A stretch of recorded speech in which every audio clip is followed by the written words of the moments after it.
ಪ್ರಿಯ ಸಹೋದರ ಸಹೋದರಿಯರೇ, ಸಕಲ ಉಪದ್ರವಗಳಿಂದ ನಮ್ಮನ್ನು ತಪ್ಪಿಸಿ ನಮ್ಮ ಪ್ರಾಣಗಳನ್ನು ಕಾಪಾಡಿದ ಸರ್ವಶಕ್ತನಾದ ಯೇಸುವಿನ ಹೆಸರಿನಲ್ಲಿ ನಿಮ್ಮನ್ನು ಇಂದಿನ ಸಮಗ್ರ ಸತ್ಯವೇದ ಅಧ್ಯಯನಕ್ಕಾಗಿ ಪ್ರೀತಿಯಿಂದ ಸ್ವಾಗತಿಸುತ್ತೇವೆ. ಪ್ರಿಯರೇ, ಕಳೆದ ಕಾರ್ಯಕ್ರಮದಲ್ಲಿ ನಾವು ಯಾಜಕಾಂಡ ಪುಸ್ತಕದ 5ನೇ ಅಧ್ಯಾಯದ ಮೊದಲಿನ 13 ವಚನಗಳನ್ನು ಧ್ಯಾನ ಮಾಡಿ ತಿಳಿಯದೇ ಮಾಡುವ ನಿರ್ದಿಷ್ಟ ಪಾಪಗಳ ಬಗ್ಗೆ ತಿಳಿದುಕೊಂಡೆವು. ಯಾಜಕಾಂಡ ಪುಸ್ತಕದ 5ನೇ ಅಧ್ಯಾಯದ 14ನೇ ವಚನದಿಂದ 6ನೇ ಅಧ್ಯಾಯದ 13ನೇ ವಚನದವರೆಗಿರುವ ತಿಳಿಯದೇ ಮಾಡುವ ನಿರ್ದಿಷ್ಟವಲ್ಲದ ಪಾಪಗಳ ಮತ್ತು ದೋಷ ಪರಿಹಾರಕ ಯಜ್ಞದ ನಿಯಮಗಳ ಸಮಾಪ್ತಿ ಎಂಬುದರ ಬಗ್ಗೆ ಇಂದು ಧ್ಯಾನ ಮಾಡಲಿದ್ದೇವೆ. ಆದುದರಿಂದ ದೇವರಾತ್ಮನ ಹತೋಟಿಯಲ್ಲಿ ನಮ್ಮನ್ನು ಇಟ್ಟುಕೊಂಡು ಇಂದಿನ ಧ್ಯಾನವನ್ನು ಪ್ರಾರಂಭಿಸೋಣ. ಕರ್ತನಲ್ಲಿ ಪ್ರೀತಿಯುಳ್ಳ ದೇವಜನರೇ, ಮಹಿಮೆಯ ಕರ್ತನಾಗಿರುವ ಯೇಸು ಕ್ರಿಸ್ತನ ಪರಿಶುದ್ಧವುಳ್ಳ ನಾಮದಲ್ಲಿ ನಿಮ್ಮೆಲ್ಲರಿಗೂ ನನ್ನ ಹೃದಯಪೂರ್ವಕವಾದ ಪ್ರೀತಿಯ ವಂದನೆಗಳು. ದೇವರ ಮಹಾಕೃಪೆಯಿಂದ ಯಾಜಕಾಂಡ ಪುಸ್ತಕದ ಅಧ್ಯಯನದಲ್ಲಿ ನಾವು ಮುಂದೆ ಸಾಗುತ್ತಾ ಇದ್ದೇವೆ. ಯಾಜಕಾಂಡ ಪುಸ್ತಕದಲ್ಲಿ ನಾವು ಧ್ಯಾನಿಸಿದಂಥ ಯಜ್ಞಗಳ ವಿಚಾರಗಳು, ಅದು ಯೇಸು ಕ್ರಿಸ್ತನನ್ನು ಯಾವ ರೀತಿಯಲ್ಲಿ ಅದು ಪ್ರತಿನಿಧಿಸುತ್ತದೆ ಎಂಬುದಾಗಿ ತಿಳಿದುಕೊಂಡಿದ್ದೇವೆ. ಬನ್ನಿರಿ ಪ್ರಿಯರೇ, ಇಂದು ನಾವು ಒಂದು ಪ್ರಾಮುಖ್ಯವಾದ ವಿಚಾರವನ್ನು ಧ್ಯಾನ ಮಾಡಲಿಕ್ಕಿದ್ದೇವೆ. ಅದು ತಿಳಿಯದೇ ಮಾಡಿದ ನಿರ್ದಿಷ್ಟವಲ್ಲದ ಪಾಪಗಳು ಎಂಬುದಾಗಿ. ನಮ್ಮ ಧ್ಯಾನವನ್ನು ಮುಂದುವರಿಸುವ ಹಾಗೆ ಯಾಜಕಾಂಡ ಪುಸ್ತಕ 5ನೇ ಅಧ್ಯಾಯ 14ನೇ ವಚನದಿಂದ 16ನೇ ವಚನದವರೆಗೆ ನೋಡೋಣ. ಅಲ್ಲಿ ಹೀಗೆ ಬರೆದದೆ: ಯೆಹೋವನು ಮೋಶೆಗೆ ಹೇಳಿದ್ದೇನೆಂದರೆ, ಯಾವನಾದರೂ ಯೆಹೋವನಿಗೆ ಸಲ್ಲಿಸಬೇಕಾದ ಬೇರೆ ವಸ್ತುಗಳನ್ನು ಸಮರ್ಪಿಸುವುದರಲ್ಲಿ ಅಜಾಗ್ರತೆಯಿಂದ ದ್ರೋಹ ಮಾಡಿ ದೋಷಕ್ಕೆ ಒಳಗಾದರೆ ಅವನು ಆ ಅಪರಾಧ ಪ್ರಾಯಶ್ಚಿತ್ತಕ್ಕಾಗಿ ದೇವರ ಸೇವೆಗೆ ನೇಮಕವಾದ ರೂಪಾಯಿಯ ಮೇರೆಗೆ 2 ಅಥವಾ ಹೆಚ್ಚು ರೂಪಾಯಿ ಬಾಳುವುದೆಂದು ನಿಮಗೆ ತೋರುವ ಪೂರ್ಣಾಂಗವಾದ ಟಗರನ್ನು ಆಡು ಕುರಿಗಳ ಹಿಂಡಿನಿಂದ ತೆಗೆದುಕೊಂಡು ಬಂದು ಯೆಹೋವನಿಗೆ ಸಮರ್ಪಿಸಬೇಕು. ಮತ್ತು ತಾನು ಅನ್ಯಾಯವಾಗಿ ಇಟ್ಟುಕೊಂಡಿರುವ ದೇವರ ವಸ್ತುಗಳನ್ನು ಅಲ್ಲದೆ 5ನೇ ಒಂದು ಭಾಗವನ್ನು ಹೆಚ್ಚಾಗಿ ಯಾಜಕನಿಗೆ ತಂದುಕೊಡಬೇಕು. ಅವನು ಪ್ರಾಯಶ್ಚಿತ್ತಕ್ಕಾಗಿ ತಂದ ಟಗರಿನಿಂದ ಯಾಜಕನು ಅವನಿಗೋಸ್ಕರ ದೋಷ ಪರಿಹಾರ ಮಾಡಿದಾಗ ಅವನಿಗೆ ಕ್ಷಮಾಪಣೆಯಾಗುವುದು ಎಂಬುದಾಗಿ. ಕರ್ತನಲ್ಲಿ ಪ್ರೀತಿಯುಳ್ಳ ದೇವಜನರೇ, ಈ ಯಜ್ಞಗಳು ತಿಳಿಸುವುದೇನೆಂದರೆ ದೇವರ ಹಾಗೂ ಮನುಷ್ಯನ ಹಕ್ಕುಗಳ ಉಲ್ಲಂಘನೆಯಾಗಿದೆ ಎಂಬುದಾಗಿ. ಬೇರೆಯವರಿಗೆ ಕೆಟ್ಟದಾಗಿರುವುದಾದರೆ ಅದು ಸರಿಪಡಿಸಲೇಬೇಕಾಗಿದೆ. ಮೂಲ ಬೆಲೆ ಮಾತ್ರವಲ್ಲದೆ ಅದರ 5ನೇ ಒಂದಂಶವೂ ಸೇರಿಸಬೇಕು. ಜಕ್ಕಾಯನು ಯೇಸುವಿನೊಡನೆ ತನ್ನ ಆಸ್ತಿಯ ಅರ್ಧ ಭಾಗವನ್ನು ಬಡವರಿಗೆ ಕೊಡುತ್ತೇನೆಂದು, ಅನ್ಯಾಯವಾಗಿ ಎಳಕೊಂಡದರ 4ರಷ್ಟು ಹಿಂತಿರುಗಿ ಕೊಡುತ್ತೇನೆಂದು ಇದಕ್ಕಾಗಿಯೇ ಹೇಳಿರಬಹುದು. ಇದನ್ನು ನಾವು ಲೂಕನ ಬರೆದ ಸುವಾರ್ತೆ 19ನೇ ಅಧ್ಯಾಯ 8ನೇ ವಚನದಲ್ಲಿ ನೋಡಬಹುದು. ಪ್ರಿಯರೇ, ತಿಳಿಯದೆ ಮಾಡಿದ ಪಾಪಗಳಲ್ಲಿ ದೇವರಿಗೆ ದಶಾಂಶ ಕಾಣಿಕೆಗಳನ್ನು ಕೊಡದೇ ಇರುವುದು ಕೂಡ ಸೇರಿರುತ್ತದೆ. ಮಲಾಕಿಯನ ಪ್ರವಾದನೆ ಗ್ರಂಥ 3ನೇ ಅಧ್ಯಾಯ 8 ಮತ್ತು 9ನೇ ವಚನದಲ್ಲಿ ಹೀಗೆ ನೋಡುತ್ತೇವೆ: ನರ ಮನುಷ್ಯನು ದೇವರಿಂದ ಕದ್ದುಕೊಳ್ಳಬಹುದೋ? ನೀವೋ ನನ್ನಿಂದ ಕದ್ದುಕೊಳ್ಳುತ್ತೀರಿ. ನಿನ್ನಿಂದ ಏನು ಕದ್ದುಕೊಂಡಿದ್ದೇವೆ ಎಂದು ಕೇಳುತ್ತೀರೋ? ದಶಮಾಂಶ, ನನಗೋಸ್ಕರ ಪ್ರತ್ಯೇಕಿಸಬೇಕಾದ ಪದಾರ್ಥ, ಇವುಗಳನ್ನೇ ನೀವು, ಅಂದರೆ ಈ ಜನಾಂಗದವರೆಲ್ಲ ನನ್ನಿಂದ ಕದ್ದುಕೊಳ್ಳುವವರಾದ ಕಾರಣ ಶಾಪಗ್ರಸ್ತರಾಗಿದ್ದೀರಿ ಎಂಬುದಾಗಿ. ಪ್ರೀತಿಯುಳ್ಳ ಸಹೋದರ ಸಹೋದರಿಯರೇ, ಅವರು ತಮ್ಮ ದಶಮಾಂಶಗಳನ್ನು ತರುವುದಾದರೆ ಆಶೀರ್ವಾದವು ಕೊಡಲ್ಪಡುತ್ತದೆ. ಹಿಡಿಸಲಾರದಷ್ಟು ಹೆಚ್ಚಿನ ಆಶೀರ್ವಾದ ದೊರಕುತ್ತದೆ. ಅದೇ ಸಮಯದಲ್ಲಿ ಅವರು ಅದನ್ನು ಬಚ್ಚಿಟ್ಟುಕೊಳ್ಳುವುದಾದರೆ ದೇವರಿಂದ ಶಾಪಗ್ರಸ್ತರಾಗಿ ಹೋಗುತ್ತಾರೆ. ಆದುದರಿಂದ ಹಳೆ ಒಡಂಬಡಿಕೆಯಲ್ಲಿ ಪ್ರಸಂಗಿ ತನ್ನ ಪುಸ್ತಕದಲ್ಲಿ ಹೀಗೆ ಬರೆಯುತ್ತಾನೆ. ಪ್ರಸಂಗಿ 5ನೇ ಅಧ್ಯಾಯ 5ನೇ ವಚನ: ನೀನು ಹರಸಿಕೊಂಡು ತೀರಿಸದೇ ಇರುವುದಕ್ಕಿಂತ ಹರಕೆ ಮಾಡಿಕೊಳ್ಳದಿರುವುದೇ ವಾಸಿ ಎಂಬುದಾಗಿ. ಪ್ರೀತಿಯುಳ್ಳ ದೇವಜನರೇ, ಈ ರೀತಿ ದೇವರಿಗೆ ವಿರುದ್ಧವಾಗಿ ಅಲಕ್ಷ್ಯದ ಪಾಪ ಮಾಡಿದಕ್ಕೆ ದಂಡವು ಹೆಚ್ಚಿನದೇ ಆಗಿರುತ್ತದೆ. ಇದು ಅಮೂಲ್ಯನಾದ ಕ್ರಿಸ್ತನನ್ನು ಸೂಚಿಸುತ್ತದೆ. ಪೇತ್ರನು ತನ್ನ ಪತ್ರಿಕೆಯಲ್ಲಿ ಹೀಗೆ ಬರೆಯುತ್ತಾನೆ. ಪೇತ್ರನು ಬರೆದ ಮೊದಲನೇ ಪತ್ರಿಕೆ 1ನೇ ಅಧ್ಯಾಯ 19ನೇ ವಚನದಲ್ಲಿ: ಪೂರ್ಣಾಂಗವಾದ ನಿಷ್ಕಳಂಕ ಯಜ್ಞದ ಕುರಿಯ ರಕ್ತದಿಂದಲೋ ಎಂಬಂತೆ ಕ್ರಿಸ್ತನ ಅಮೂಲ್ಯವಾದ ರಕ್ತದಿಂದಲೇ ಎಂದು ಬಲ್ಲಿರಲ್ಲವೇ ಎಂಬುದಾಗಿ. ಪ್ರೀತಿಯುಳ್ಳ ದೇವಜನರೇ, ಈ ಯಜ್ಞದ ಮೂಲಕ ತಿಳಿಯದೆ ತಪ್ಪು ಮಾಡಿದವನಿಗೆ ಕ್ಷಮಾಪಣೆಯಾಗುವುದು ಎಂಬುದಾಗಿ. ಬನ್ನಿರಿ, ಮುಂದುವರೆದು ನಾವು ಯಾಜಕಾಂಡ ಪುಸ್ತಕ 5ನೇ ಅಧ್ಯಾಯ 17ನೇ ವಚನದಿಂದ 19ನೇ ವಚನದವರೆಗೆ ನೋಡಿಕೊಳ್ಳೋಣ.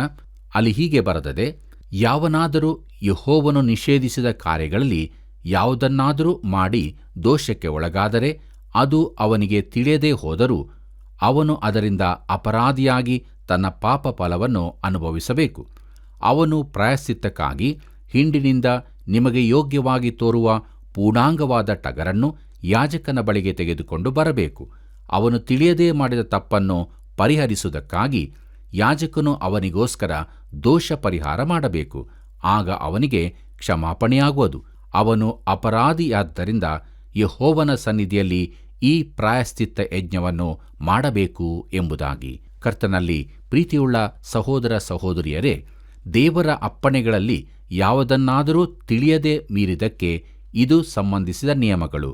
ತಿಳಿದಿಲ್ಲವೆನ್ನುವುದಕ್ಕೆ ಕ್ಷಮೆಯಿಲ್ಲ. ಇದು ದೇಶದ ಕಾನೂನಿನ ವಿಚಾರದಲ್ಲೂ ಸತ್ಯವೇ ಆಗಿದೆ.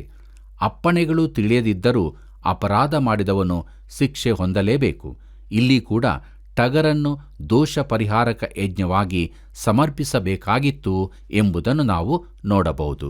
ಪ್ರಿಯರೇ, ಈ ಹೋಮವು ಪ್ರಾಯಶ್ಚಿತ್ತ ಯಜ್ಞದಂತೆ ಇದೆ, ಆದರೆ ರಕ್ತವನ್ನು ಚಿಮುಕಿಸುವುದು ಸರ್ವಾಂಗ ಹೋಮದಂತಿದೆ. ಪ್ರಿಯರೇ, 7ನೇ ಅಧ್ಯಾಯದಲ್ಲಿ ಇದನ್ನು ವಿವರವಾಗಿ ನೋಡೋಣ. ಪ್ರೀತಿಯುಳ್ಳ ದೇವಜನರೇ, ಇಲ್ಲಿವರೆಗೆ ಯಾಜಕಾಂಡ ಪುಸ್ತಕದ 5ನೇ ಅಧ್ಯಾಯದ ಧ್ಯಾನವನ್ನು ನಾವು ಮಾಡಿ ಮುಗಿಸಿದ್ದೇವೆ. ಅನೇಕ ಸತ್ಯಗಳು ದೇವರು ನಮಗೆ ತಿಳಿಸಿದ್ದಾನೆ. ದೇವರ ಪರಿಶುದ್ಧವುಳ್ಳ ನಾಮಕ್ಕೆ ಸ್ತೋತ್ರವಾಗಲಿ. ಬನ್ನಿರಿ, ಮುಂದುವರೆದು ನಾವು ನಮ್ಮ ಧ್ಯಾನದಲ್ಲಿ ಯಾಜಕಾಂಡ ಪುಸ್ತಕದ 6ನೇ ಅಧ್ಯಾಯಕ್ಕೆ ಬರೋಣ.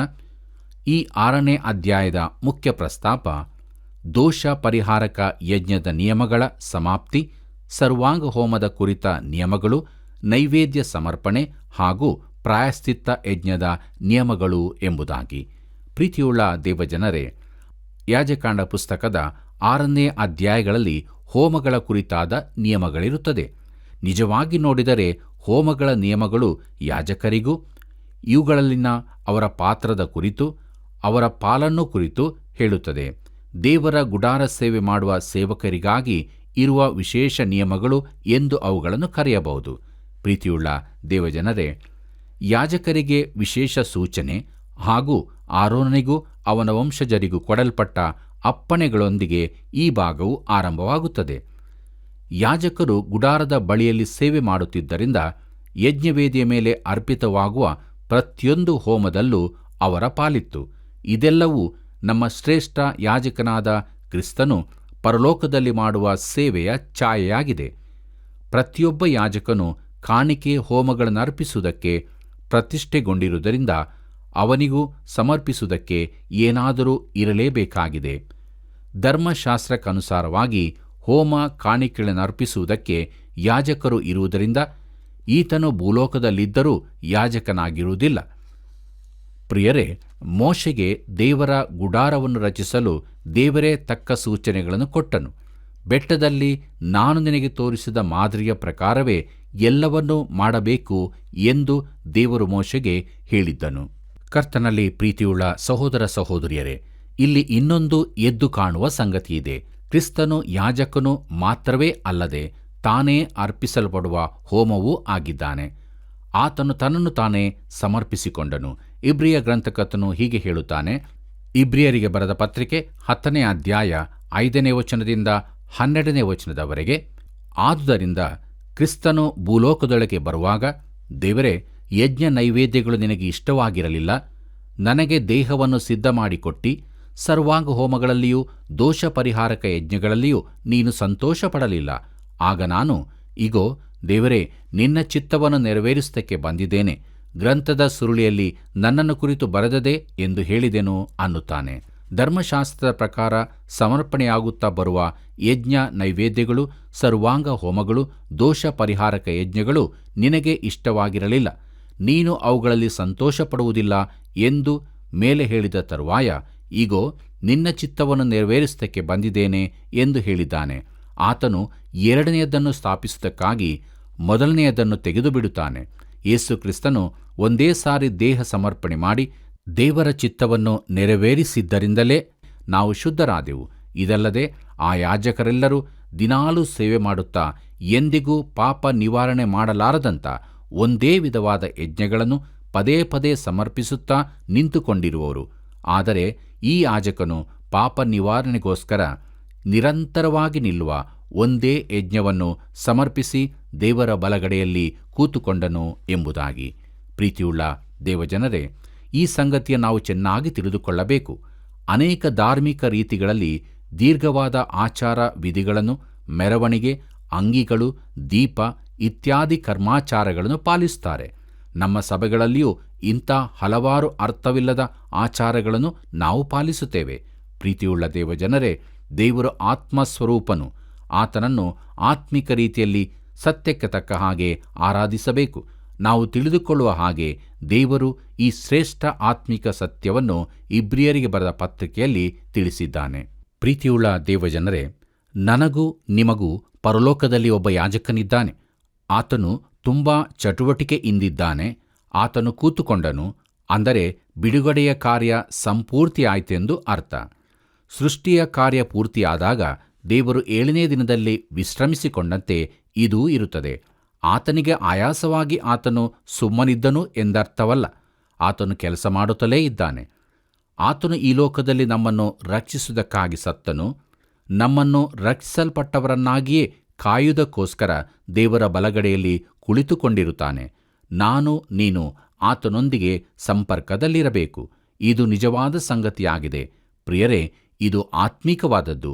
ಜೀವಿಸುವ ಕ್ರಿಸ್ತನೊಂದಿಗೆ ನಮಗೆ ಸಂಬಂಧವಿಲ್ಲದಿರುವುದೇ ಇಂದಿನ ಸಮಸ್ಯೆಯಾಗಿದೆ. ಆತನು ನಮಗೆ ನಿಜವಾದವನಾಗಿ ಕಾಣಿಸುತ್ತಿಲ್ಲ.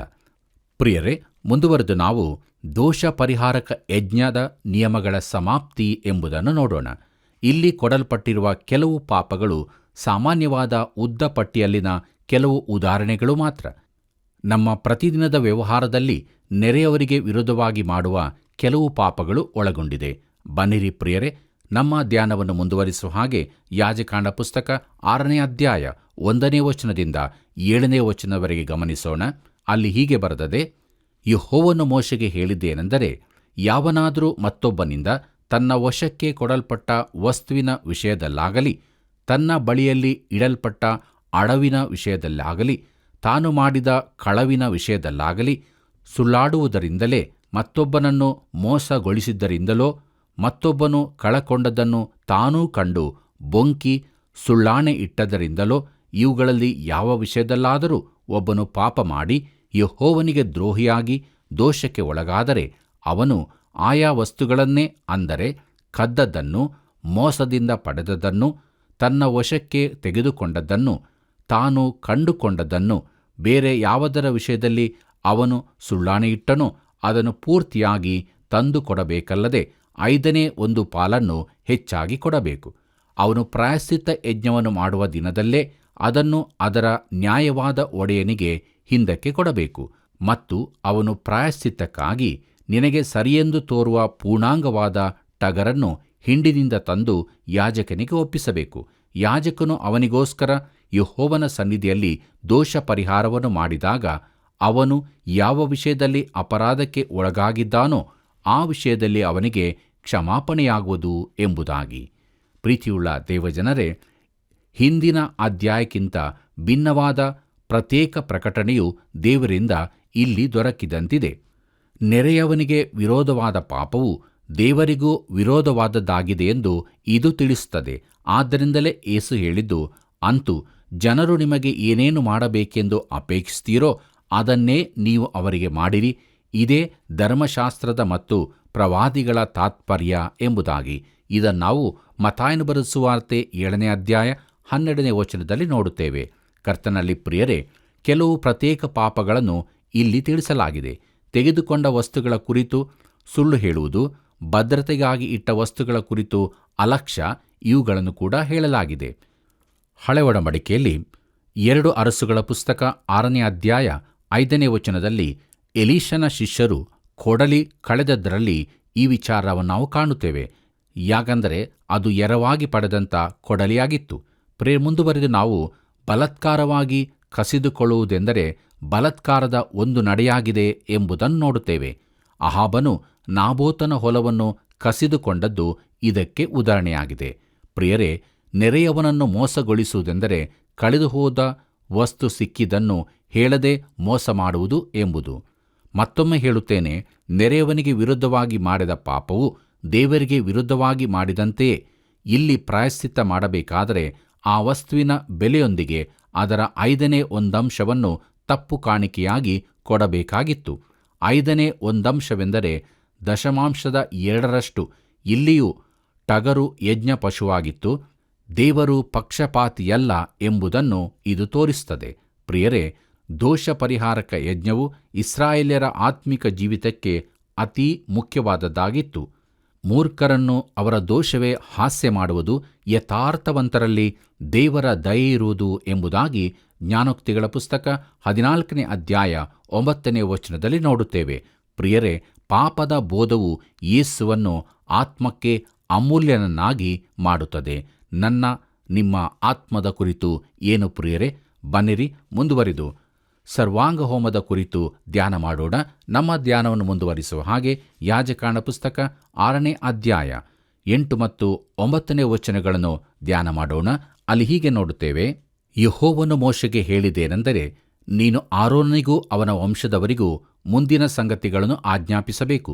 ಯಾವುದೆಂದರೆ, ಸರ್ವಾಂಗ ಹೋಮ ವಿಷಯವಾದ ನಿಯಮಗಳು. ಸರ್ವಾಂಗ ಹೋಮ ದ್ರವ್ಯವು ರಾತ್ರಿಯೆಲ್ಲ ಮರುದಿನದ ಬೆಳಗಿನವರೆಗೂ ಯಜ್ಞವೇದಿಯ ಮೇಲೆ ಉರಿಯುತ್ತಾ ಇರಬೇಕು. ಆದ್ದರಿಂದ ಯಜ್ಞವೇದಿಯ ಮೇಲಣ ಬೆಂಕಿ ಉರಿಯುತ್ತಿರಬೇಕು, ವೇದಿಯ ಮೇಲಣ ಬೆಂಕಿಯೂ ಉರಿಯುತ್ತಿರಬೇಕು. ಅಂದರೆ ಗುಡಾರವು ನಿಲ್ಲಿಸಲ್ಪಟ್ಟು ಇಸ್ರಾಯೇಲ್ಯರು ಪ್ರಯಾಣದಲ್ಲಿಲ್ಲದಾಗ ಸರ್ವಾಂಗ ಹೋಮವು ವೇದಿಯ ಮೇಲೆ ರಾತ್ರಿಯೆಲ್ಲ ಇದ್ದು ಅದು ಪೂರ್ಣವಾಗಿ ಸುಡುವಂತೆ ಬೆಂಕಿ ಉರಿಯುತ್ತಿರಬೇಕಿತ್ತು ಎಂಬುದಾಗಿ.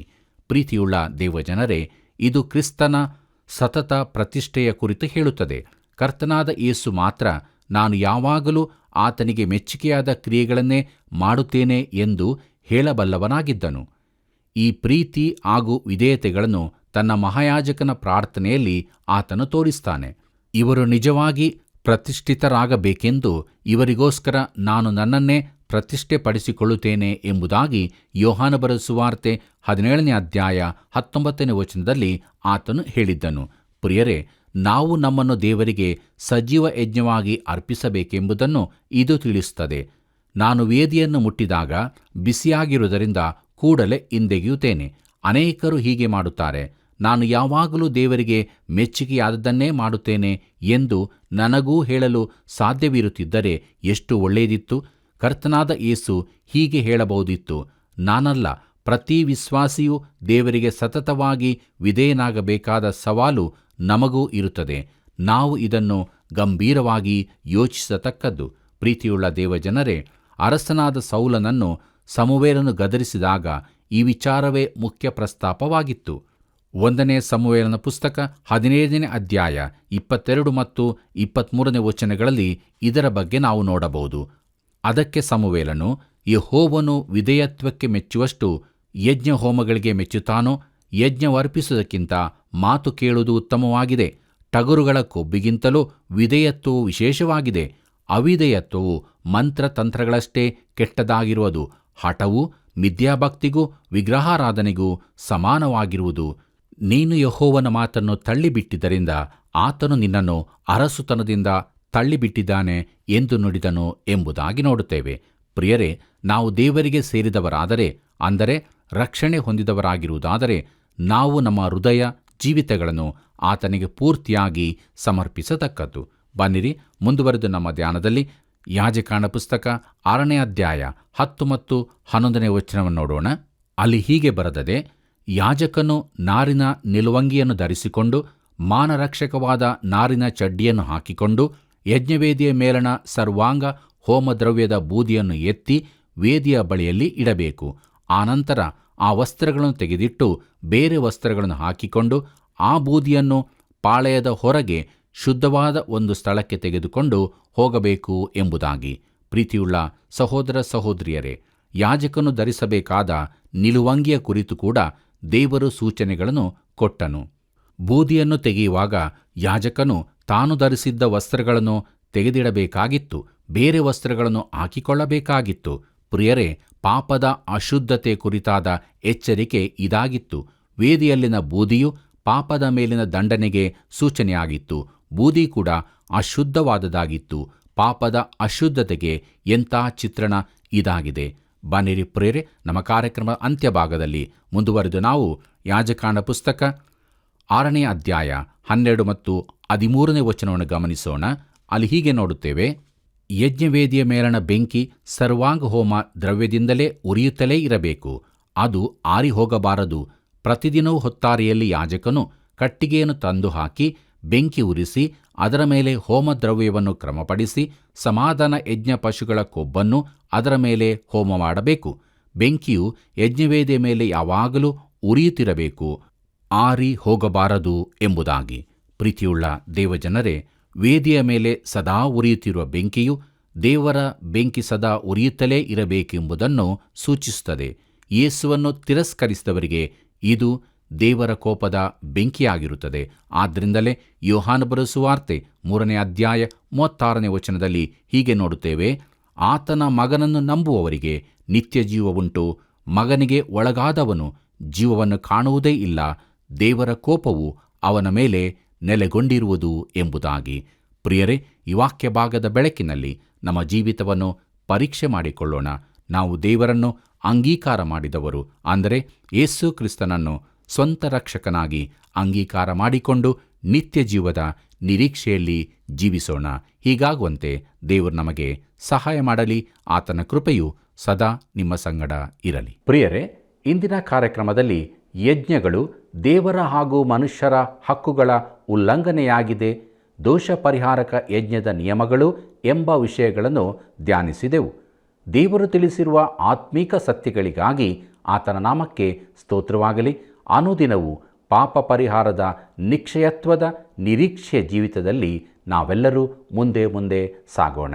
ಬನ್ನಿರಿ, ಪ್ರಾರ್ಥನೆ ಮಾಡೋಣ. ಕೃಪಾಳು ದೇವರೇ, ನೀನು ನಮ್ಮನ್ನು ಪ್ರೀತಿಸಿ ನಮಗೆ ಕೊಟ್ಟಂಥ ಈ ಜೀವಿತಕ್ಕಾಗಿ ನಿನಗೆ ಸ್ತೋತ್ರ. ನಿನ್ನ ಕೃಪಾವರಗಳು ಎಂದಿಗೂ ನಿಂತು ಹೋಗದು, ಅದು ದಿನೇ ದಿನೇ ಹೊಸ ಹೊಸದಾಗಿ ಒದಗಿ ಬರುತ್ತದೆ. ನಿನ್ನ ಸತ್ಯ ಸಂಧತೆಯು ಎಷ್ಟೋ ದೊಡ್ಡದು. ಹೌದು ದೇವರೇ, ನಿನ್ನ ಕೃಪೆಯನ್ನು ಆತುಕೊಂಡು ಆ ಕೃಪೆಯನ್ನು ಅಲಕ್ಷ್ಯ ಮಾಡದೇ ಜೀವಿಸುವುದಕ್ಕೆ ನಮಗೆ ಸಹಾಯ ಮಾಡು. ನಾವು ರಕ್ಷಣೆ ಹೊಂದಿದ ಆ ನಿರೀಕ್ಷೆಯಲ್ಲಿ ನಿನ್ನ ಮಾರ್ಗದಲ್ಲಿ ಮುಂದೆ ಸಾಗುವುದಕ್ಕೆ ಸಹಾಯ ಮಾಡು. ಯಾರ್ಯಾರು ಇನ್ನೂ ನಿನ್ನನ್ನು ಕಂಡುಕೊಳ್ಳಲಿಲ್ಲವೋ, ಇನ್ನೂ ಪಾಪಮಯವಾದ ಜೀವಿತದಲ್ಲಿದ್ದಾರೋ ಅವರಿಗೂ ಕೂಡ ನಿನ್ನ ಕೃಪೆಯನ್ನು ಅನುಗ್ರಹಿಸಿಕೊಡು. ಪಾಪದ ಜೀವಿತದಿಂದ ಬಿಡಿಸಿ ನಿರೀಕ್ಷೆಯ ಜೀವಿತಕ್ಕೆ ನಡೆಸು. ಪ್ರತಿಯೊಬ್ಬರ ಜೀವಿತದಲ್ಲಿ, ಕುಟುಂಬದಲ್ಲಿ, ಸಭೆಯಲ್ಲಿ ನಿನಗೆ ಮಾತ್ರ ಮಹಿಮೆಯಾಗಲಿ. ಯೇಸುವಿನ ನಾಮದಲ್ಲಿ ಬೇಡಿದ್ದೇವೆ ತಂದೆಯೇ, ಆಮೆನ್. ಪ್ರಿಯರೇ, ಇಂದಿನ ಸಮಗ್ರ ಸತ್ಯವೇದ ಅಧ್ಯಯನದಲ್ಲಿ ನಾವೆಲ್ಲರೂ ಬಹು ಅಮೂಲ್ಯವಾದ ಸತ್ಯಗಳನ್ನು ತಿಳಿದುಕೊಂಡಿದ್ದೇವೆಯಲ್ಲವೇ? ಹಾಗಾದರೆ ಇತರರು ಇದನ್ನು ತಿಳಿದುಕೊಳ್ಳುವಂತಾಗಲು ಹಿಂದೆ ನಮಗೊಂದು ಮಿಸ್ ಕಾಲ್ ಕೊಟ್ಟು ಈ ಸೇವೆಯಲ್ಲಿ ಪಾಲುಗಾರರಾಗಿರಿ. ಮುಂದಿನ ಕಾರ್ಯಕ್ರಮದಲ್ಲಿ ಮತ್ತೆ ಭೇಟಿಯಾಗೋಣ. ವಂದನೆಗಳು.